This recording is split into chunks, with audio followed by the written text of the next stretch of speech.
we go. Come on, baby. Hello, ako na yung kakanta. Go, darling! She's just a girl and she's on fire. Hotter than a fantasy, lonely like the highway. She's living in the world that is on fire. Filled with catastrophe, but she knows she can fly away. Oh, she's around and she's burning it down. Oh,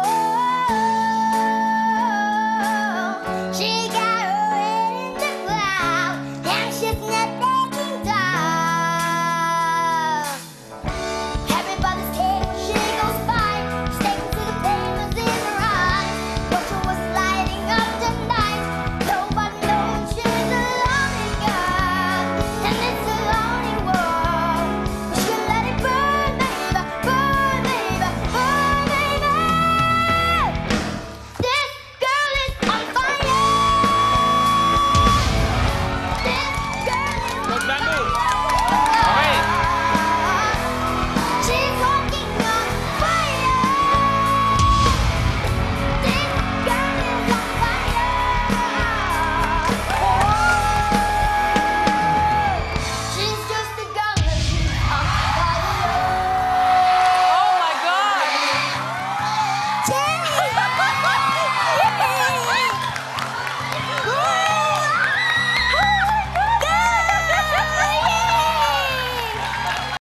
Ano yung pangalan mo? Ano pangalan mo at ilang taong ka na? Darlene po. Darlene? Papa. 10 years old. Maliit po. Hindi.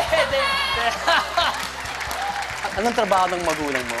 Tatanong ko lang muna. Tricycle driver po si Papa, tapos po si Mama, nag-aaral po siya ng education. Tapos po, si Papa po nagpapag-aral sa aming apat. Si Mama po pinag-aral po ni Papa.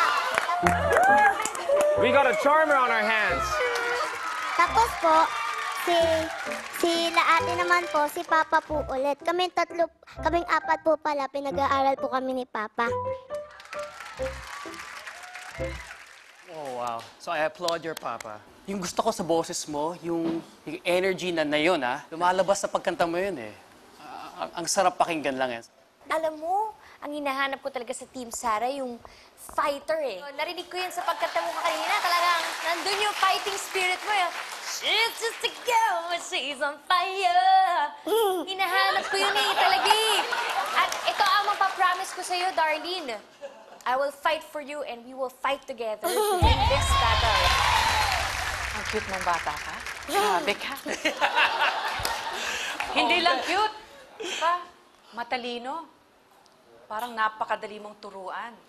Really, eh. Pangatlo, yung personality mo, parang punong-puno na itong studio. Naaabot mo lahat ng mga taong nanonood. I like you a whole lot. Ano, paano to?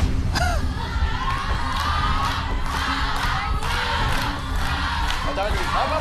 Slide up. Ang pipiliin ko po, nagsisimulang pangalan na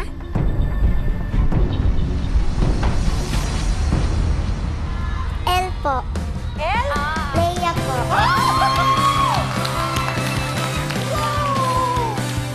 Good job. Darling, thank you. Yayakapin mo na kita. May nunal ka dito sa ano? Pinagkakamalan pong kulangot. Ay! Hindi naman kulangot yan. Pero ano huwag mong itago. Kasi ang kasabihan daw, kung saan yung nunal, parang ibiniyaya ka ng Diyos dyan. So, may nunal ka dyan sa bibig. So, kumakanta ka. So, ibiniyaya ka ng Diyos ng boses na maganda. So, eto, ibigay ko yan sa'yo. Thank you! Thank you, Darlene. Good job, darling. Good job. Bye-bye po. Bye-bye. Good job.